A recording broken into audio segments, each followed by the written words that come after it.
Want to fight America? 5 reasons the U.S. military will make you dead.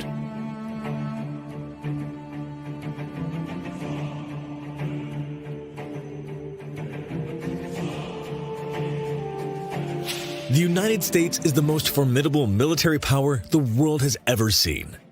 Arguably, since the end of the Cold War, America has enjoyed a level of dominance unparalleled in history.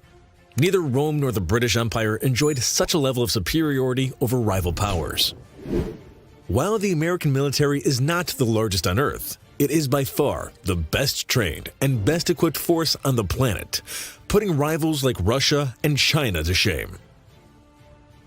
But it took generations to develop America's military into the world-beating force it is today. And it wasn't until the end of the Civil War that the U.S. fielded armies that could challenge European militaries on the battlefield. From then onwards, it took 2 world wars before the U.S. military finally established itself as the most dominant force on Earth.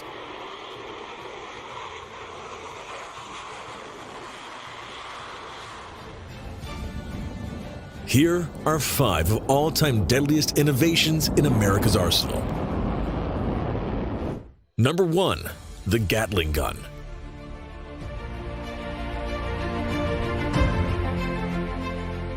First fielded during the American Civil War, which to this day is the deadliest war in U.S. history with over 600,000 military dead, the Gatling gun was one of the first rapid-fire weapons in history.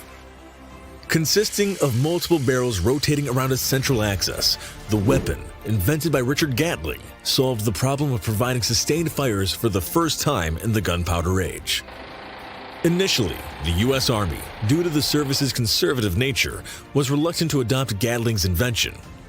After Gatling had improved on his initial 6-barrel design that fired 350 rounds per minute, the Army did eventually adopt the new weapon. It was first used in 1864 at the Battle of Petersburg in Virginia. After the end of the Civil War, the Army used a 10-barrel Gatling gun that could fire 400 rounds per minute during various conflicts with the Native American population in what are now the Western states. The Maxim machine gun eventually replaced the Gatling gun, but the crude hand-driven weapon heralded what was to come. During the brutal trench warfare of World War I, untold thousands fell to machine gun fire.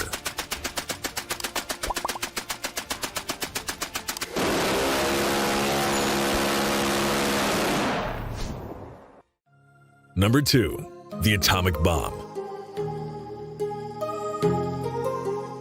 The United States developed the atomic bomb during the height of the Second World War under a program called the Manhattan Project. The project kicked off in 1939 when the Advisory Committee on Uranium told President Franklin Roosevelt that the element would provide a possible source of bombs with a destructiveness vastly greater than anything now known. Work on the bomb went into overdrive after the attack on Pearl Harbor on December 7, 1941, when the United States formally entered World War II against Nazi Germany and Imperial Japan.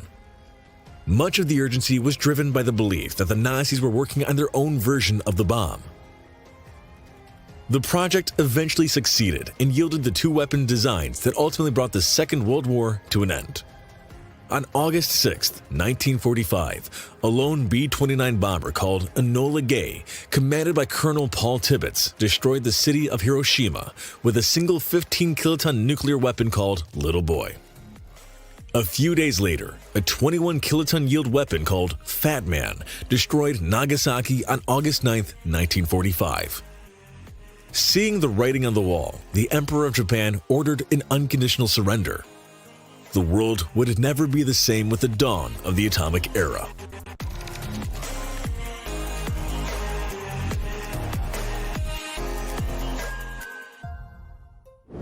Number 3. Precision-guided weapons. Since the 1970s, one of America's decisive advantages in war has been the ability to hit targets precisely. During most of history, war has basically been about throwing a huge volume of fire at a target with a small chance of actually hitting anything. The introduction of precision-guided weapons changed all that. For example, when the 8th Air Force launched a massive air raid to knock out German ball-bearing plants in 1943, it launched around 400 B-17 bombers to hit the targets. Most of the bombs, dropped at appalling cost and meant an aircraft, didn't even come close to hitting their targets. The pattern has repeated itself over and over, and entire squadrons would be launched to hit a single target. More often than not, they wouldn't hit a thing. That all changed towards the end of the Vietnam War. In 1972, laser-guided bombs allowed U.S. Air Force and U.S. Navy jets to hit targets precisely. Instead of dozens of jets trying to strike a single target in vain, one jet could hit multiple targets during a sortie. While in 1972, there were only a handful of precision-guided weapons available, in 2015, almost all weapons dropped from American warplanes are precision-guided. Precision-guided weapons have given U.S. forces the edge for the past 40 years, but it's an advantage that is starting to slip as other nations develop their own equivalent weapons.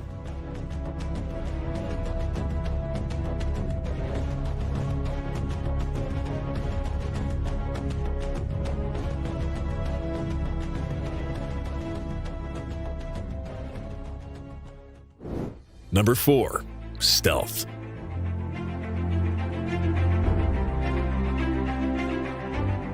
With the development of ever more capable Soviet surface-to-air weapons during the 1960s and 1970s, the United States Air Force had to come up with a solution to defeat the ever-increasing threat. The answer was stealth technology, which would reduce an aircraft's radar cross-section and infrared signature. Ironically, it was a Soviet scientist by the name of Pyotr Ufimtsev who first discovered the equations to develop a low-radar, cross-section aircraft. Ufimtsev's work eventually came to the attention of Lockheed engineer Dennis Overholzer, who then developed the configuration for the first stealth aircraft, which he called the Hopeless Diamond. The Hopeless Diamond eventually evolved into the Lockheed F-117, the world's first operational stealth aircraft in 1981. From that initial starting point, American stealth aircraft development took off in new directions. The B-2, F-22, F-35, and pretty much every other American stealth aircraft originates from those early efforts to defeat the Soviet air defense system.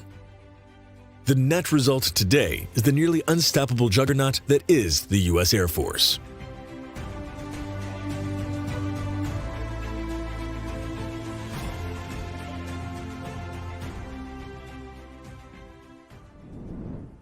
Number 5. Drones.